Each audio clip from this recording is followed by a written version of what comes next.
How does a nonprofit portfolio turn into a logistics map for human transfers? Start with 9 US-based charities, 9 Shell foundations, and 420 wire transfers flowing over 12 years, totaling $186 million.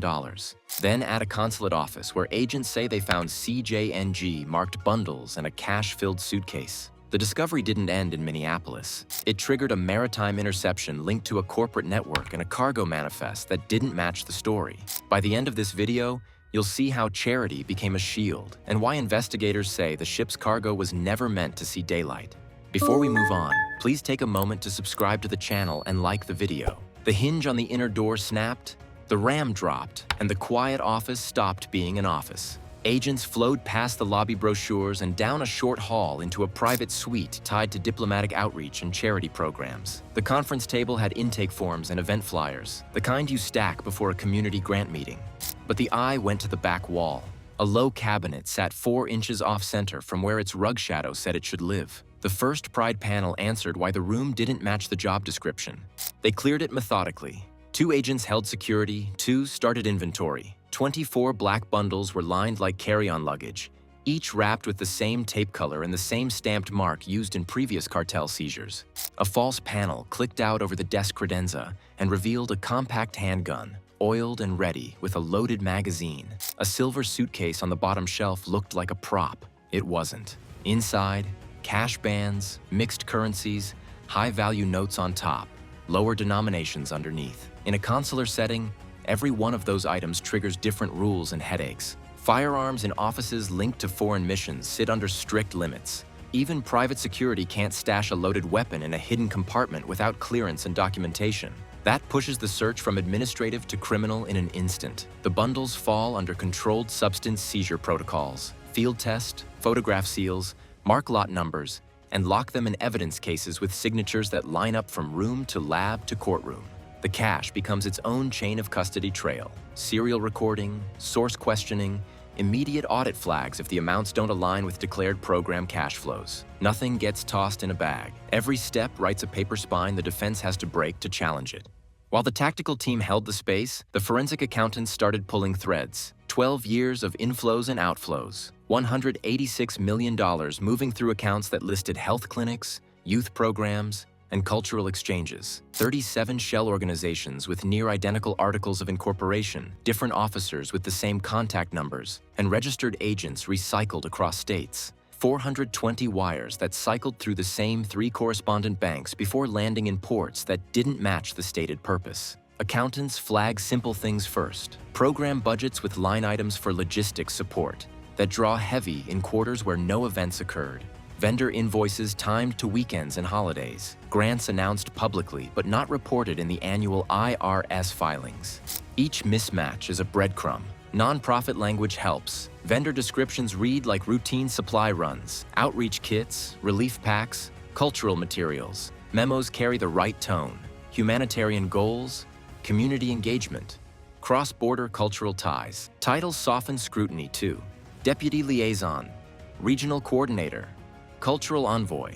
People see those badges at a neighborhood festival and assume compliance. Meanwhile, the ledger shows side accounts labeled with acronyms that don't map to any public program and contracts that route through advisors paid retainer fees in round numbers. The public face still glowed. Photos from community events, grants to music workshops, holiday drives, closed-door meetings with local leaders that made the office look like a bridge builder. The paper trail told a quieter story. Funds moved in circles. The same counterparties reappeared. Transfers aligned to weeks when specific ports showed upticks in container traffic.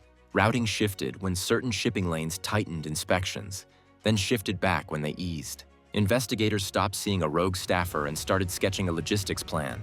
They treated the office like a switchboard. 1 line for money, 1 for access, 1 for movement.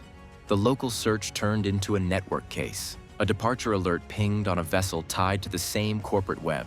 A last-minute schedule change that pulled attention off the desk and onto the water, and the clock started running. The alert from the vessel hit minutes after the office pivot.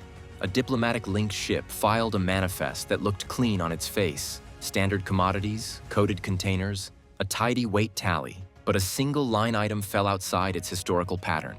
That outlier triggered a departure watch list ping and the flag went straight to federal teams. A routine customs pre-clear flipped into an at-sea priority because the same corporate network had just moved money on a cycle tied to port calls. When cargo declarations and banking rhythms argue with each other, the clock starts. The setup formed quickly. The ship sailed a route that shaved past typical lanes, hugging a boundary where inspections trend lighter. Cargo descriptions matched tariff codes, but the consignment narrative didn't track with the vessel's last 5 voyages. Encrypted pings on its commercial comms echoed signatures from shell company runs logged by analysts months earlier. Each mismatch on its own could be noise. Together, they looked like a hand squeezing a stress ball, pressure showing up in odd places. Federal coordinators moved to a joint channel and pulled a rapid tasking order. The response architecture stacked in layers. FBI financial analysts fed pattern notes to DHS targeting. DEA added profiles from previous seizures tied to the same counterparties. The Coast Guard took the lead on maritime authority, spun up a cutter, and queued an embarked boarding team. A small chartered security element prepped as a ready reserve. Above it all, ISR came online. Stealth drones orbiting outside commercial radar, thermal and EO sensors scanning deck activity, and cross-queue with satellite AIS to confirm course changes. Legal teams verified rules of the road and confirmed deconfliction with foreign counterparts in case the ship angled toward shared waters. The ops stayed tight. No radio hail, no spook until the approach. Rules of engagement set the tone. If potential trafficking victims were aboard, the directive prioritized life over cargo integrity. The call was simple. Move, secure the children first, then freeze the evidence scene. Boarding craft hit the ladder at dusk. The team split sectors: bridge control, engine room, and hold access. Doors showed new security screws. Paint too fresh for a vessel with that many miles. The lower bay answered the questions everyone suspected. The hold ran 3 tiers deep.